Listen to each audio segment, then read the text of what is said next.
Himachal high court का ये फैसला देवभूमि की 95% आबादी का दिल जीत गया है, क्योंकि अदालत ने बिल्कुल सीधे और साफ शब्दों में कहा है कि मंदिरों में चढ़ाया जाने वाला पैसा सरकार का नहीं बल्कि देवता का है। इसलिए देवता के इन पैसों से ना तो अब सड़क बनाई जाएगी, ना ही पुल बनवाए जाएंगे और ना ही किसी प्रकार के सार्वजनिक भवनों का निर्माण किया जाएगा, क्योंकि ये सब बनाने का काम तो सरकार का है। और हाँ, ये जो वीवीआईपी लोगों के मंदिर आने पर उन्हें स्मृति चिन्ह और ये जो तस्वीरें और उपहार दिए जाते हैं, अब ये भी हमारे और आपके दान किए पैसों से नहीं खरीदे जाएंगे। तो अब सवाल ये है कि चढ़ावे के इन करोड़ों अरबों रुपयों का होगा क्या?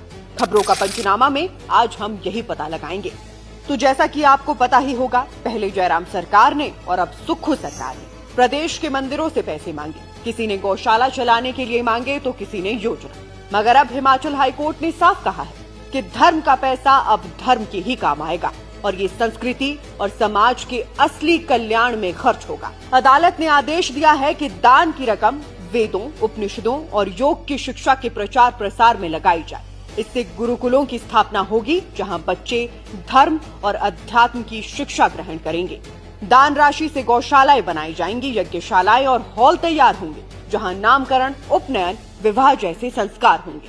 वृद्धाश्रम, अनाथालय और अस्पतालों की मदद भी इसी धन से होगी। और सबसे जरूरी बात, अब मंदिरों को अपनी मंथली इनकम और एक्सपेंस की पूरी डिटेल हर महीने अपनी वेबसाइट पर पब्लिक करनी होगी।